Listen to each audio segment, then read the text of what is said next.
Amém. Glória a Deus, queridos. Nós vamos hoje continuar aqui na casa da Adriana, com Paulo, queridos, maravilhosos irmãos, em Gênesis capítulo 3.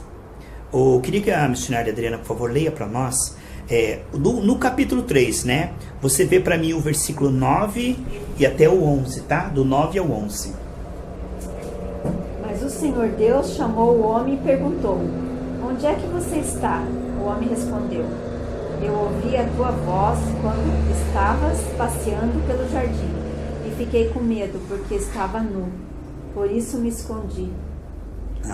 Aí Deus perguntou: a quem foi que lhe disse que você estava nu? Por acaso você comeu a fruta da árvore que eu proibi de comer? O homem disse: a mulher que me deste para ser a minha companheira me deu a fruta e eu comi. Então o Senhor Deus perguntou à mulher: por que você fez isso? A mulher respondeu: a cobra me enganou e eu comi. Está vendo? Culpa. Vamos transferir a culpa. Só que uma coisa importante, Adriana e Paulo, é que essa culpa só alguém podia pagar. Nem Adão podia pagar, nem a Eva. O único que podia pagar era o Senhor Jesus Cristo. Tinha que ser um sangue inocente que nunca pecou. Porque o salário do pecado é a morte. Então não podia Adão e Eva. Quando eles pecaram, eles tentaram se cobrir com folhas. Só que isso não cobre a nudez, Paulo. Deus falou: não, isso não cobre a nudez espiritual. O pecado só pode ser coberto com sangue. Um animal foi morto e eles foram vestidos com pele de animais. Significando que só pelo sangue de Jesus, Deus poderia perdoar Adão e Eva. Só pelo sangue de Jesus. O sangue de Jesus derramado vale para todos aqueles que desde Adão até a morte de Jesus creram em Deus, e todos aqueles que depois de Jesus creram em Deus. Como é que isso funciona? Foi dado a lei e as pessoas tentavam cumprir, não conseguiam, porque ninguém consegue cumprir toda a lei. Falha aqui. E aquele que falha num ponto diz que está devendo toda a lei. A lei dizia assim: você não pode falhar nenhum pensamento, em toda a sua vida você não pode ter um pecado. Porque se você tiver um pecado, isso é contabilizado como contaminado. Então, desde Adão até Jesus, ninguém cumpriu. No final do ano, o sumo sacerdote, quando você errava ou pecava, levava um animalzinho lá, ele matava. Aquele sangue de animal era colocado na tampa do propiciatório, e Deus, olhando aquele sangue, lembrando que Jesus ia morrer, aquilo é apenas um ato de obediência. Porque eles criam, eles faziam isso. Quem cria fazia isso. Isso era um ato de obediência. Aquele sangue não perdoa nem salva, mas apenas era um memorial. Deus olhava o sangue de Jesus e dizia: por causa desse sangue eu perdoo vocês. Então todos no Antigo Testamento que creram foram perdoados e salvos. Todos no Novo Testamento que creram foram perdoados. Mas Adão e Eva se sentiram com medo, culpados, indignos. A partir daí, Paulo, o que nós vemos hoje, todas as religiões tentam aplacar a ira de Deus com sacrifícios. Jogam criança, sacrificam criança, matam animais, fazem um monte de coisa, tentando reconciliar-se com Deus. Tentando obter o favor de Deus, a graça de Deus, a aceitação de Deus, o perdão de Deus. Toda religião faz isso. Isso dá muito lucro, Paulo, porque veja bem, você chega numa igreja, o sacerdote tem que se alimentar do pecado do povo. Você chega numa igreja, se o pastor disser que em Cristo você está perdoado, você não deve nada para Deus, que em Cristo você tem todas as bênçãos gratuitamente, que dinheiro que vai entrar para ele? Então tem que criar um sistema do medo. Se você não der dinheiro, o devorador te pega. Envelope. Se você não der o envelope, Deus não vai te abençoar. Se você não trabalhar na igreja, Deus não vai te salvar. Então cria todo um sistema aonde, por causa da culpa do povo, você tem que dar dinheiro para que Deus te perdoe. Isso é um sistema diabólico. Porque Deus nos perdoa em Cristo gratuitamente. Então, não precisa de intermediário. Nenhum. Absolutamente. O único intermediário, João 14,6 diz o quê? Eu sou o caminho, a verdade e a vida, ninguém vem ao Pai senão por mim. Só há um intermediário entre nós e o Pai, que é Jesus Cristo. Nós estamos aqui para nós nos fortalecermos, um ajudar o outro, cada um com o seu dom, mas nós não estamos aqui de maneira alguma como intermediários, como guru, né? Não tem isso aí. O único intermediário é o Senhor Jesus Cristo. Agora, o que vemos é que Adão e Eva se sentiram culpados, indignos, sujos, e tudo isso era verdade. Mas Jesus vem com o seu sangue, Paulo. Derramos o sangue assim. Se você crê em mim, ele diz assim, Paulo, teus pecados serão todos cancelados e perdoados. Se você crer em mim e se arrepender dos seus pecados, eu não só te perdoo, como eu te ajudo a sair do pecado. É a minha responsabilidade. Eu vou mudar o seu coração, a sua mente, a tua palavra, o teu pensar, o teu sentir. Esse é o trabalho meu. Você continua confiando em mim. Você continua se entregando a mim. E eu mudo a tua mente e teu coração. Veja, por favor, Adriano, em Filipenses, capítulo 3. Paulo era um homem religioso, dedicado. Ele fazia os sacrifícios, ele dava dinheiro na igreja. E um dia ele chegou a uma conclusão. Filipenses 3:9. Que ele não podia se justificar diante de Deus por obras. A gente pensa assim, se eu melhorar um pouco o meu comportamento, Deus vai me abençoar. Sabe por que Deus me abençoa, pastor? Eu tenho que me esforçar mais, eu tenho que parar com isso e com aquilo. A gente pensa que se melhorar o desempenho, aí vai merecer a bênção. Que se eu fizer tudo certinho, aí Deus vai me salvar. Essa é a mentalidade de Adão e Eva. Ninguém é salvo porque faz tudo certinho e ninguém é salvo porque é bonzinho.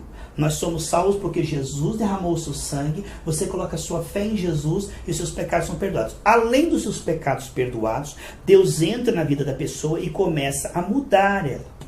Só que essa mudança é um efeito da salvação, não é uma condição para ser salvo. Ninguém tem que mudar para ser salvo. O ladrão da cruz lá falou, Jesus, eu creio em ti. Ele falou, você está salvo. Ele não teve que mudar o comportamento para ser salvo. É claro que depois que você é salvo, Deus muda o seu comportamento. Mas é Deus que muda o seu comportamento, não é você que muda o seu comportamento. Isso é uma coisa muito importante. Então, quando a gente chega diante de Deus, a gente olha para os nossos erros, falhas e pecados confessados e diz, não mereço a bênção, eu sou indigno, eu sou falho. Aí eu pergunto, se Jesus vier hoje, você sobe? Ah, hoje eu não subo. Tá, mas você confessou o seu pecado? Confessei. Mas é que eu me sinto tão sujo, tão indigno. 1 João capítulo 1, versículo 9, se quando eu confesso o pecado, o sangue de Jesus não só perdoa, ele purifica. Ele tira aquele pecado e não existe. Deus não vê mais aquele pecado. Deus não confessa. Mas você não pode permanecer nele, né? Só que esse é um trabalho do Espírito Santo. Boa pergunta. Foi a pergunta que nós falamos aqui semana passada, Paulo. Romanos 6:1. Continuaremos no pecado então, já que Deus é tão bom? Essa é uma pergunta que fizeram para Paulo. Nós vamos chegar nesse ponto aí. Nós vamos primeiro em Filipenses 3. Nós vamos falar sobre isso que o Paulo perguntou. 3 o quê? 9. E estar unido com Ele. Eu já não procuro mais ser aceito por Deus por causa da minha obediência. Pois agora é por meio da minha fé em Cristo que eu sou aceito. Então essa Paulo aceitação tentou... vem de Deus e se baseia na fé. Então Paulo falou o seguinte, ele tentava melhorar o desempenho dele para merecer a bênção. Ele segurava aqui, cuidava ali, cuidava com a boquinha, cuidava com a palavra ali, dava um pouco mais de dinheiro ali. Paulo estava caprichando para ver se agradava a Deus com a sua obediência, com o seu esforço, para ver se aí Deus abençoava ele. Chegou uma hora que eu falei, peraí, eu não vou conseguir. Por mais que eu melhore o meu desempenho, por mais que eu melhore o meu desempenho, por mais que eu melhore o meu desempenho, eu nunca vou ser perfeito. Eu vou ter sempre no vermelho. Então, quer saber de uma coisa? Eu vou confiar na obediência de Cristo e Deus me muda. Esse é o segundo efeito. Deus me perdoa, me aceita e me salva. Antes de me mudar. São alguns presentes. Quando você coloca a tua fé em Cristo, primeiro Deus te salva, te perdoa e te aceita. Ouve a tua oração e atende a sua oração. Do jeito que você está. Você recebeu Jesus hoje. Não mudou nada. Você creu em Cristo. Teus pecados são perdoados. Você é aceito, você é perdoado, você é amado. Teu nome é escrito no livro da vida. Agora, o Espírito Santo entra dentro de você. Romanos 1:5. Você permitiu. Isso, ele entrou. Te salvou. O que ele vai fazer agora? Agora ele vai mudar você. Tarefa dele. No Antigo Testamento, a pessoa tinha que se esforçar para merecer. Agora aqui, o Senhor se responsabiliza de nos santificar. Eu sou o Senhor que santifica. O Espírito Santo entra em nós, Paulo, e começa a mudar. Vamos ver o que diz em Filipenses 2:13. Pode ler o 12 e o 13, por favor. Portanto, meus queridos amigos, vocês me obedecem sempre quando eu estava aí. Devem me obedecer muito mais agora que estou ausente. Continue trabalhando com respeito e temor a Deus para completar a salvação de vocês. Pois Deus está sempre agindo em vocês para que obedeçam à vontade dele, tanto no pensamento como nas ações. Paulo estava dizendo, sabe, vocês conseguem fazer o que está aqui. Não tem que se esforçar e se culpar. Deus entrou dentro de você e ele te ajuda. E ele gera em você um novo pensar e um novo querer. Já começou esse processo. O dia que o Espírito Santo entrou em nós, ele nos fez de novo. Ele não pegou e remendou aquela pessoa, não. No momento que você levantou a mão assim, Senhor, eu te recebo. Aquela pessoa que existia, ela deixa de existir. ela deixa de existir naquele momento. Um novo nascimento. Uma nova pessoa que não existia. Celestial, com o DNA de Deus, totalmente puro, com vestes brancas, nasce. Em milésimo de segundo, aquela pessoa que levantou a mão pecadora deixa de existir. E uma pessoa santificada nasce. Deus pega você e coloca sentado lá no céu, junto com Cristo, o teu Espírito. É isso que acontece, é um novo nascimento. Isso está lá em 2 Coríntios, capítulo 5, mas daí eu 17. saio dali, eu aceitei Jesus, daí eu saio dali, vou lá e peco, faço tudo de novo. Eu vou explicar o que acontece. Agora a responsabilidade é do Senhor. Vamos explicar isso aí. Você no Espírito foi feito uma nova pessoa, Paulo. Só que a tua mente continua a mesma, você não sabe. É como aquela pessoa que mudou. Ele era um pobretão, de repente uma tia-avó dele morreu e deixou para ele uma herança de 4 bilhões. Mas ele não sabe. Então ele está vivendo ali, contando moedinha. Então ele não sabe que alguma coisa aconteceu. Então a pessoa que levanta a mão para Jesus, ele não sabe que a vida dele mudou. Se ele fumar, ele vai continuar fumando. Se ele se prostituir, ele vai tentar continuar. Só que como o Espírito Santo entrou nele, vai começar um processo. Aquilo que antes não incomodava, agora incomoda. Deus vai começar a falar com ele. Deus vai começar... Aquele pecado começa a tirar ele do sério. Exatamente. É por isso que a gente tem que estar em união. Isso. Congregando, falando de Jesus. Sempre nos lembrando daquilo que realmente somos. É. Daquilo que somos, daquilo que temos e podemos. Então o Espírito Santo entra nessa pessoa e vai começar a renovar a mente dela de acordo com a entrega dela. Porque o Senhor não vai fazer se eu ficar ali na televisão o dia inteiro. Deus não tem espaço, portanto. Mas Ele vai gerar em mim uma fome. Ele vai gerar em mim uma sede da palavra para Ele revelar quem eu sou agora. O que eu posso e o que eu tenho agora. Porque quando Ele veio habitar em mim, Ele mudou minha natureza no meu espírito. Mas a minha alma continua a mesma. Os pensamentos continuam os mesmos. Os sentimentos e desejos continuam o mesmo. Agora Deus vai trabalhar na nossa alma para mudar a nossa maneira de pensar, sentir, agir, falar. Tudo isso vai ser mudado pelo próprio Deus. Como Ele faz isso? Mas desde que eu me submeto. Ele gera essa submissão. Não é você que se submete. Sabe por quê? Antes de você ter o você. Espírito Santo, você não queria estar com uma Bíblia aberta aqui e não ia convidar ninguém para estudar a Bíblia. Isso aí é uma tarefa 100% dele. Assim como Ele te salvou na cruz, sem a tua participação, assim o Espírito Santo agora vai gerando em você. É claro que eu concordo com você, que não somos um robô autômato, que Deus vai fazer tudo, não vai fazer nada. É claro que se nós não cooperarmos, o processo vai ser mais doloroso. Como aconteceu com Jonas, que teimou com Deus e sofreu. Só que mais arrependimento. Exatamente. Né? Mais Exatamente. Arrependimento, mais culpa. Mais... O caminho mais longo. Isso, desnecessário.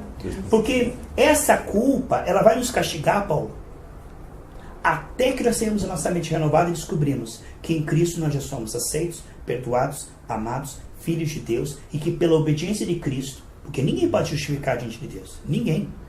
Nós somos falhos. Mas quando eu digo em nome de Jesus, Deus não olha mais minhas falhas. Ele olha o que Jesus merece e me trata e me dá o que Jesus merece.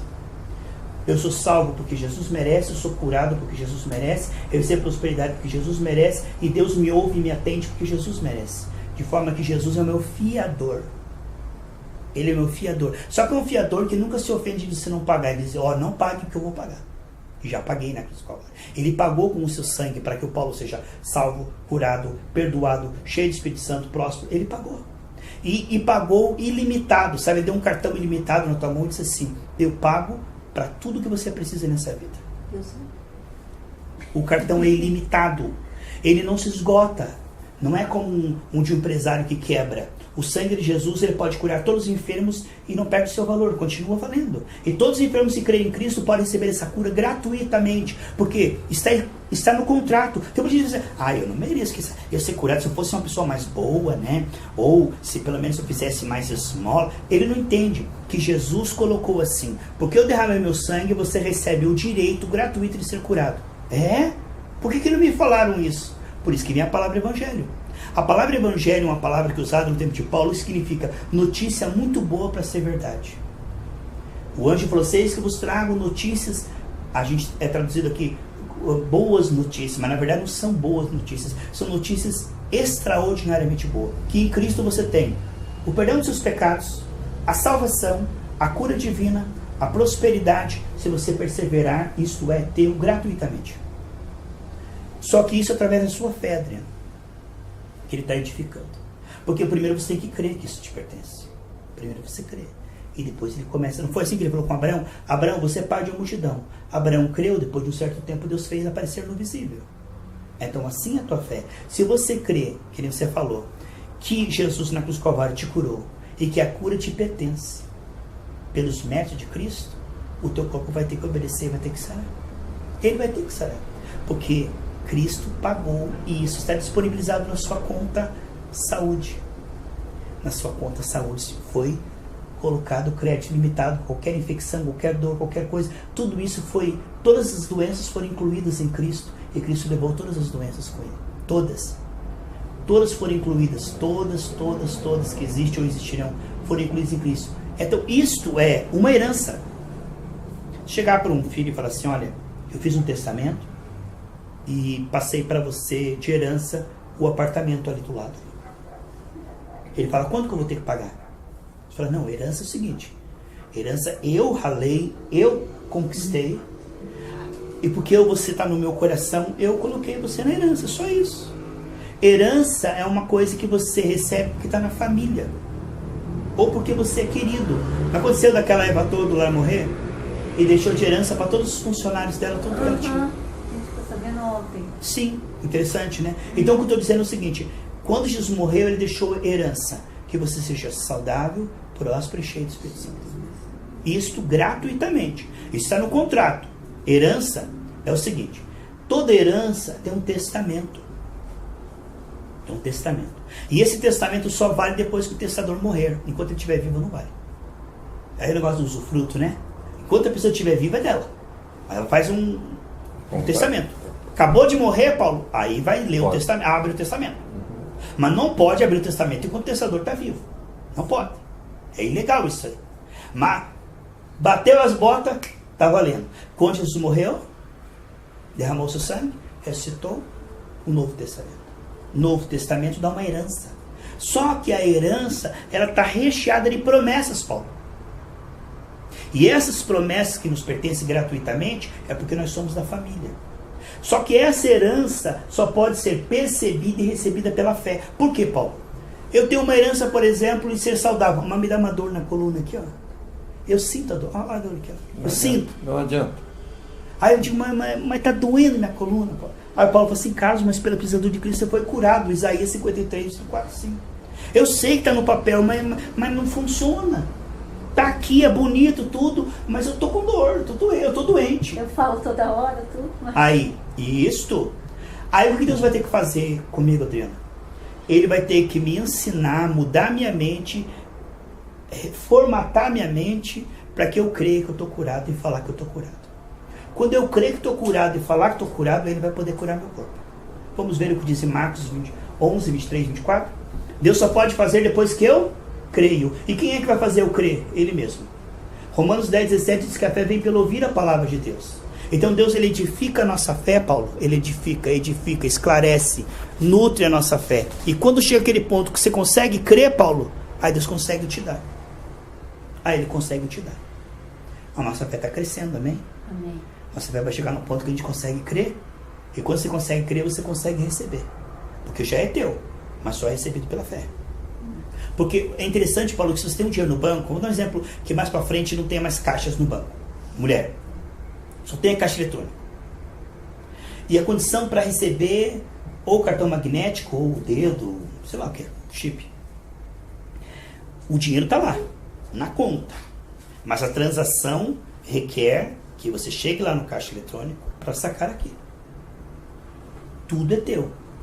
Mas o que move isso, que aquilo que Jesus conquistou na cruz apareça no seu corpo, é a fé. Compareça. É a fé. A fé fará com que Deus consiga te dar o que já é teu. Por isso, Deus pega nós incrédulos e fica esperando. E vai trabalhando a nossa fé. E vai trabalhando a nossa fé.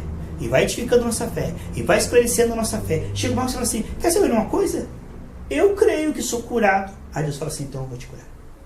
Porque ele já curou na cruz do Calvário. Mas ele tem que nos convencer que nós não somos doentes. Porque enquanto eu crer que sou doente, Deus não pode me curar. Provérbios 23, 7 diz, como eu imagino na minha alma se eu sou. Vamos ver o que diz ali em Marcos 11, 23, 24? Nós falamos sobre isso semana passada, Adriano. Eu afirmo a vocês que isto é verdade. Vocês poderão dizer a esse monte, levanta-se e jogue-se ao mar. Se não duvidarem no seu coração, mas crerem que vai acontecer o que disseram, então isso será feito. Por isso eu afirmo a vocês, quando vocês orarem e pedirem alguma coisa, creiam que já receberam, e assim tudo lhes será dado. Então o diabo vai trabalhar assim. A condição é essa, Paulo. Você pedir e crer que recebeu. A condição é essa. Você pedir e crer que recebeu. E falar que recebeu. Mesmo sentindo que não recebeu e mesmo não vendo que recebeu. Aqui o diabo entra. Eu pedi a cura. Se eu disser e crer que recebi, Deus vai curar meu corpo. Mas vem o inimigo e fala assim, ó lá o sintoma. Ó, tá aqui ainda. Ó, aqui, ó. Tá doendo. Ele vai tentar colocar dúvida. A cunha dele tá lá, ó. Quer dizer, se você pedir e não duvidar no seu coração, te será dado. Como é que essa dúvida vai sair? Se a fé for esclarecida, nutrida, fortalecida, então a fé vai superar a dúvida. Aí Deus pode operar. Mas o homem nasce com a fé aqui, ó, zero, e dúvida. Os duvidadores. É por isso que eu acho que a palavra, tipo assim, você tem que querer ler a palavra. Muitas vezes a gente não entende. Muitas vezes eu leio ali e falo, meu Deus. Mesmo sem entender, você está buscando. Isso. E Deus está vendo. Muitas vezes você não tem vontade, porque a sua carne não tem vontade. Tem que ir sem vontade. Eu vou lá e faço meu devocional, mas eu não entendi, não, mas eu fui. Mas eu fui. Eu fui e eu vou ler. Deus vai honrar isso. Porque o que busca encontra. Você não tem que esperar entender ou sentir arrepio ou flutuar no ar. Eu vou fazer a coisa certa, eu vou alimentar. Porque o corpo é assim. Você come batatinha, você come ali e tal. Isso vira vitamina, proteína para o teu corpo. Você tem energia, tem força. Mas o alimento da nossa alma é a palavra. Se eu não, só que a comida entra pela boca, Paulo. Ó. E o alimento espiritual pelos olhos e pelos ouvidos. O que você vê e o que você ouve gera a sua fé ou o seu medo ou a sua dúvida e incredulidade. A fé, Romanos 17, 20, vê de ouvir a palavra de Deus. Só que vamos dar um exemplo, Paulo. Você ouve ali a palavra te levanta. Mas vem a circunstância e te coloca para baixo. Então, assim como o alimento de 4 em 4 horas tem que repor a energia, com aquela energia daquela feijoada de ontem já não te coloca em pé de novo. Tem que comer de novo para colocar novas vitaminas e proteínas. Assim é a palavra de Deus. Nós temos que nos alimentar regularmente, porque as batalhas da vida tiram a nossa fé, colocam dúvida, tiram. Então, para repor a fé, temos que ouvir. Não de forma fanática, mas de acordo. Existe fase na nossa vida que a gente está com uma batalha tão grande que tem que ouvir mais.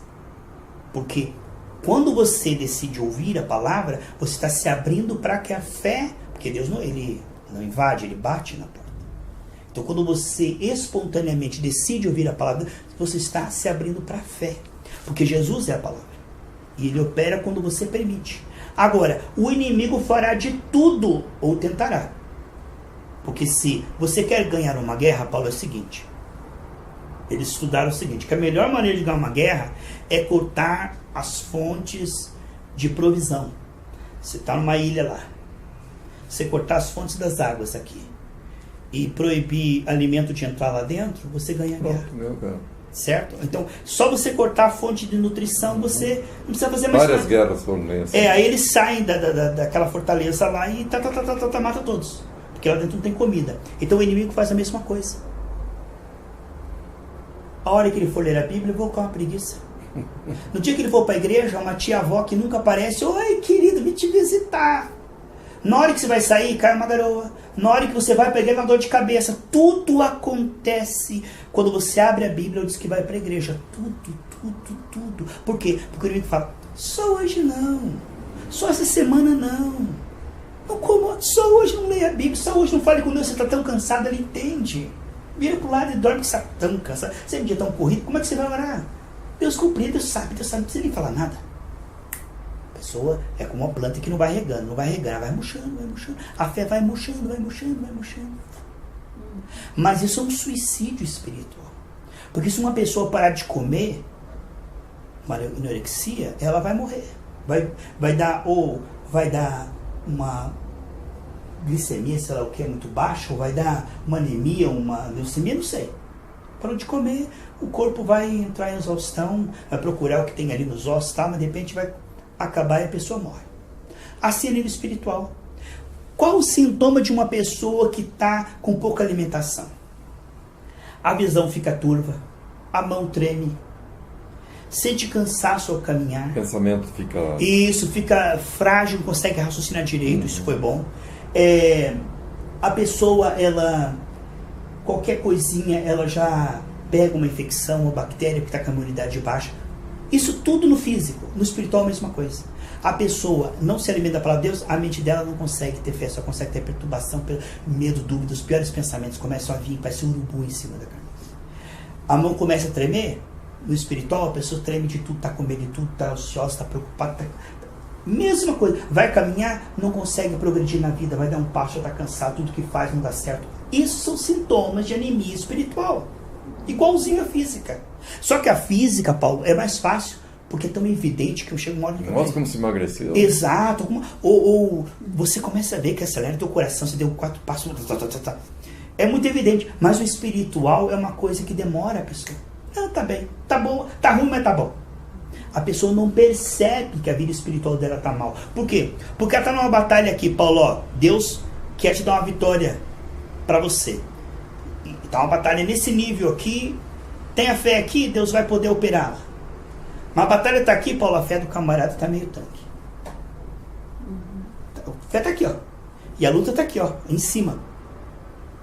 O inimigo está lutando a inveja, fazendo trabalho contra, é pessoa falando mal, é pessoa desejando a tua morte, é pessoa falando amaldiçoando, é pessoa querendo teu mal e enviando demônio.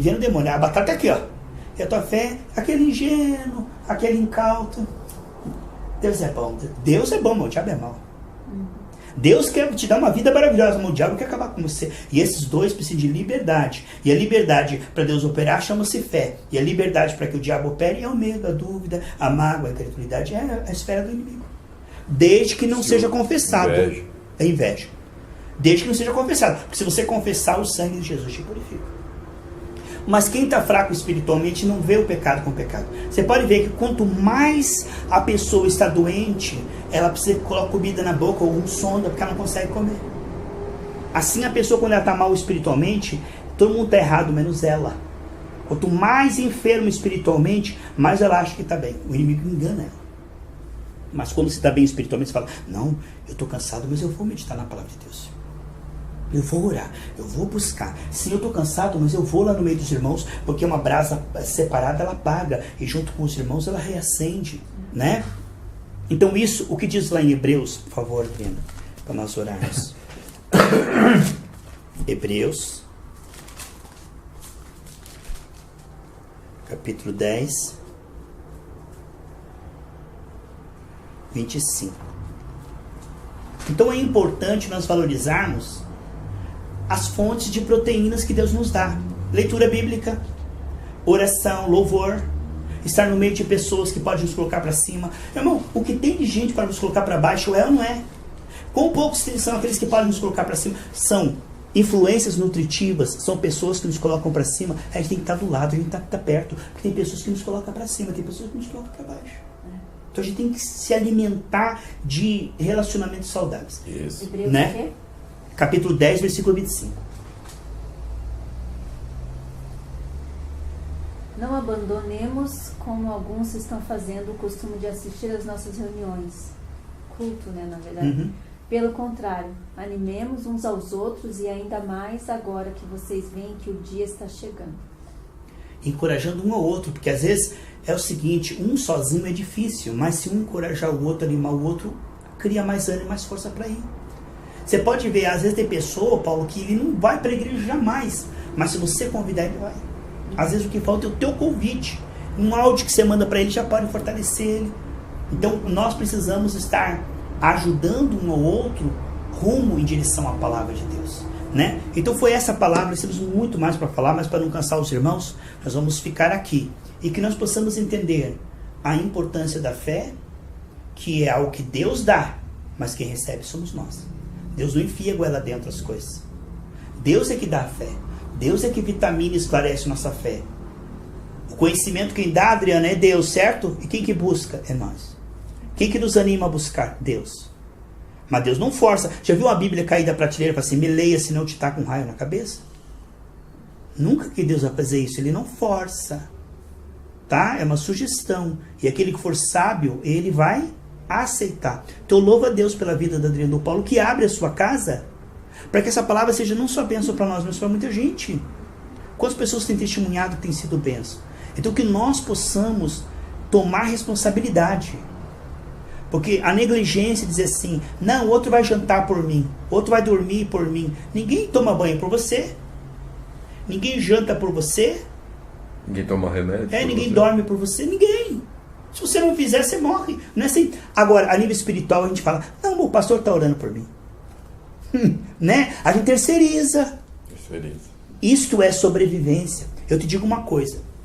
Se você falar para uma pessoa que se ela parar de se alimentar, tomar banho, dormir é um suicídio, ela vai dizer, eu sei, parar de tomar banho, bactéria toma conta. Parar de dormir, fica louco. Parar de comer, vai começar a desmaiar para eles. É ou não é? Agora, parar de tomar banho, orar e limpar-se dos pecados. Parar de se alimentar, parar de estar no meio de pessoas cheias de morre. Então, só que essa morte, ela não é evidente. Ela é algo assim que está acontecendo e nós não estamos nem vendo. Mas no nosso caso, Deus está mostrando a campainha vermelha. Me busque. Porque a luta é grande, a batalha é grande. Então há uma importância, e eu chamo de sábio, aquele que atende esse chamado de Deus. Alimentar a sua fé, nutrir a sua fé. Como a Adriana falou, tem dia que ele está cansado. Então eu vou fazer cansado. Estou com dor de cabeça? Vou fazer dor de cabeça. Porque se a pessoa ficar pensando assim, eu estou cansado, não vou tomar banho. Estou com dor de cabeça, não vou almoçar. Ou Paulo fala assim, hoje eu estou cansado, não vou trabalhar nem hoje, nem amanhã, depois de amanhã. Não é assim. Ninguém fala isso. Para as coisas óbvias, nós não falamos isso. Eu quero ver o Paulo olhar aqui. Tá garoando aqui. Não vou não. Não tem isso aí. Pega o carro e vai. Levanta e você manda. Não é? Nem põe na cabeça que você vai eu vou tomar banho. Eu não vou tomar banho não, porque estou um pouco cansado. Vai tomar banho. Eu acho que eu não vou dormir não, porque eu estou com os pensamentos aqui. Vai dormir sim. Quer dizer, são coisas assim que não é luxo. É sobrevivência. Então isso que nós estamos falando aqui de alimentar a fé é uma sobrevivência espiritual. Por quê, Adriana? A Bíblia diz que nós somos salvos pela graça através da fé. A graça é a salvação oferecida, a fé recebe. Efésios 2,6, que nós somos salvos pela graça através da fé. Não havendo a fé, Deus salva? Não tem como. Deus salva através da fé. Não havendo fé, Deus salva? Não salva. O que o inimigo faz então? Vou tirar a fé do camarada. Por quê? Porque se eu tirar a fé dele, eu tiro a salvação. Eu tiro a coroa dele. Um companheiro meu. Isto mesmo. Mais um companheiro. Eu fico pensando que o inimigo é trouxa, né?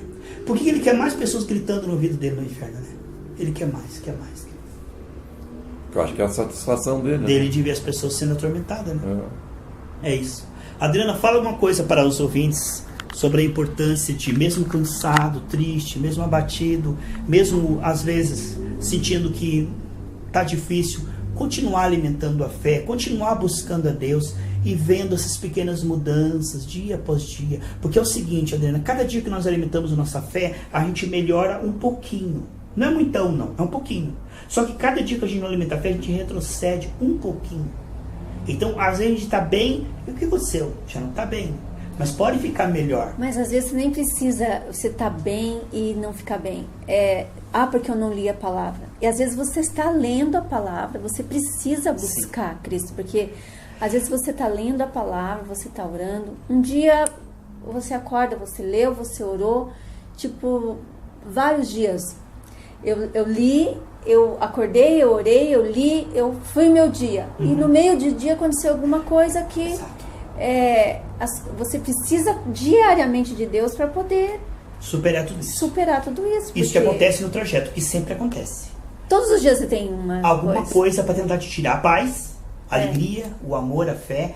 Esse é o trabalho do inimigo, através de pessoas, circunstâncias, nossa carne. E o trabalho dele é esse, é nos tirar a paz, a alegria, o amor, é nos colocar para baixo. E aí quem vai nos colocar para cima é Deus. É Deus. Então o trabalho do inimigo é nos derrubar, o trabalho de Deus é nos levantar. É justo que alguns dias a gente morre de preguiça, né? Hoje tem culto, hoje não tem, mas eu acho que o forte da gente é estar junto de Deus, porque a gente precisa de Deus. Nossa. Sim. Não sou E nada como sem precisamos, Deus. né? Esses contratempos que vêm durante o dia, eu penso assim, ó, é aí que você mostra que você está bem resolvido. Sim. Porque você vai e faz a coisa certa. Certo. Então, você não precisa ser truculento e nem o bonzinho. Moderado. Moderado. Então, eu fiz a coisa certa, aqui achando, Sim. pelo menos, mas tem o ponto certo que a gente observa. Faz a coisa certa e Vira a página e continua. E continua a vida. Não tem arrependimento. Exato. Eu não fiz. Se eu fiz alguma coisa errada, eu peço desculpa. Se eu não fiz errado, eu não... Pronto. O importante, Paulo, é o seguinte. Só que isso é um processo também, Paulo. Sabe o que é? Esses escrúpulos, esse negócio de ficar sentindo quando Deus diz que você já está perdoado, ou ficar sentindo algo que já está resolvido, isto, a unção de Deus vai tirando também. Essas complexidades. A vida é simples. A vida é simples, né, Paulo? Quanto mais unção de Deus, muito simples. Mais tá simples ela resolvido. se torna. Agora, quando a gente não está legal, que coisa. Que é tormento. Sabe? Não, De repente chegou ali na portaria, o homem ali já me olha com cara feio. Onde é que você vai? Eu falei, não é assim que fala não, rapaz. Né? Já queimou, já truque 6. Não é assim. Sabe? Dá pra relevar, deixa pra lá. Não, é o que eu penso. Mas, me olhou com cara feia. Eu nem observo se olhou com cara feia ou não. Bom dia, tal. Aham. E pronto, levo minha vida. Não porque depende. eu não dependo da tua cara bonita ou feia pra mim. Sim, eu tô entendeu? bem resolvido. Os problemas teus são teus. Sim, Você tem que... não vai trazer pra cima de mim. Não vai trazer pra cima de mim, confusão. Porque tem pessoas tóxicas que elas querem jogar o lixo emocional dela pra cima de nós. E se nós formos muito emotivos, a gente pega. Aqui é paz, amor e alegria. Você quer receber do que eu tenho? Ó. Paz, amor e alegria. Você quer me jogar a tua história? Opa! Obrigado, fique aí com a tua tribulaçãozinha aí, porque eu vou ter paz nesse dia, eu vou ter alegria. Tá perdoado, mas não vem me trazer o teu furacão aí não, porque eu tô aqui no meio da minha vida. Os famosos vampiros, né? Exato. Vem chupar teu sangue, pessoas né? tóxicas. E tem pessoas enviadas pelo inimigo realmente. E parece que o inimigo sabe de pessoas que dão muita importância para isso. A gente não pode dar importância para as coisas das trevas, entendeu? Não, Paulo, quando a serpente mordeu ele, pegou e jogou no fogo. O que significa isso, Daniel? Quando uma pessoa nos faz mal, a gente perdoa ela, mas não pode ficar pensando. Por quê? Porque isso não é saudável. Sabe, Senhor, me ajude a deletar o mal. Pensar no mal faz mal. Eu quero pensar em coisas boas. Senhor, abençoa essa pessoa, perdoa. Vamos virar a página. O que nós estávamos falando mesmo? Vamos mudar de assunto? Isso. Ou vamos pensar outra coisa? Sabe, não ficar fixado. Remoendo. Isso é uma coisa boa. Que Deus abençoe os ouvintes aí que estão acompanhando essa mensagem. Que Deus te abençoe e que possa ter servido para a tua edificação. Um abraço do pastor, do Paulo. E da Adriana. Obrigado. Amém. Glória a Deus, queridos. Nós vamos hoje continuar aqui na casa da Adriana com Paulo, queridos, maravilhosos irmãos.